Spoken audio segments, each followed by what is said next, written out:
Jizzax viloyatida tadbirkorlikni qo'llab-quvvatlash, yangi ish o'rinlari yaratish hamda bank xizmatlaridan samarali foydalanish imkoniyatlarini kengaytirishga qaratilgan ishlar izchil davom etmoqda. Trust Bankning Jizzax bank xizmatlari ofisida tadbirkorlar bilan tashkil etilgan navbatdagi uchrashuv ham ana shu maqsadlarga xizmat qildi. Uchrashuvda bank tomonidan taqdim etilayotgan imtiyozli kreditlar, moliyaviy xizmatlar, tadbirkorlarni har tomonlama qo'llab-quvvatlash mexanizmlari haqida atroflicha ma'lumotlar berildi. Shuningdek, tadbirkorlarning taklif va mulohazalari tinglanib, ularni qiziqtirgan savollarga mutaxassislar tomonidan batafsil javoblar qaytarildi. Bank mijozi bo'lgan tadbirkorlarning yutuq va yangi loyihalari e'tibordan chetda qolmadi.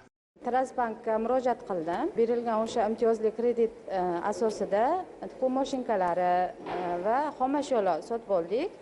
Shuning orqasidan mahallamizdagi 10 ga yaqin ayol qizlarni ish bilan ta'minladik. Muloqot davomida Sharof Rashidov tumanining Ziyokor mahallasida amalga oshirilayotgan tadbirkorlik loyihalari ham o'rganildi. Bugungi kunda mahallada 6048 nafar aholi, 2200 ta oila istiqomat qiladi. Shundan 1183 nafarini yoshlar tashkil etadi. Mahallada 1076 ta xonadon mavjud bo'lib, iqtisodiy faol aholi soni 1877 nafar. Doimiy ish bilan bandlar 2445 nafarini tashkil etmoqda. Ishsizlik darajasi 3.6% ga qisqargani alohida e'tiborga molik.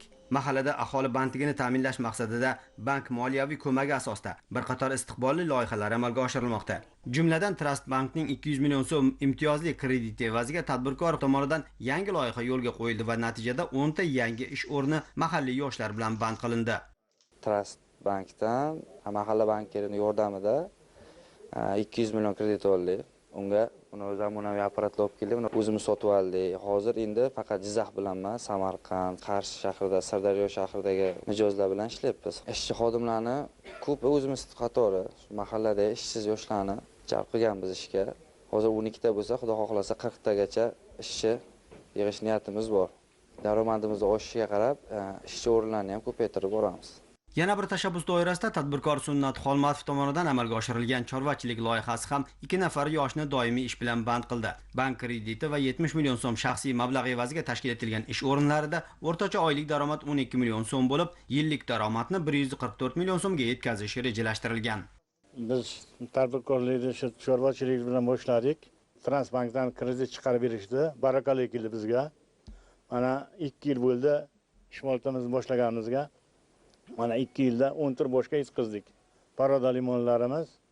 Mana erta kech biz 200 litr sut sog'ib olyapmiz. Ikkita yosh yigitni ish bilan ta'minladik. Ular oilasi bilan xursand. Kelajakda yana mollarimizni ko'paytirib, yana ish o'rinlari ochmoqchimiz.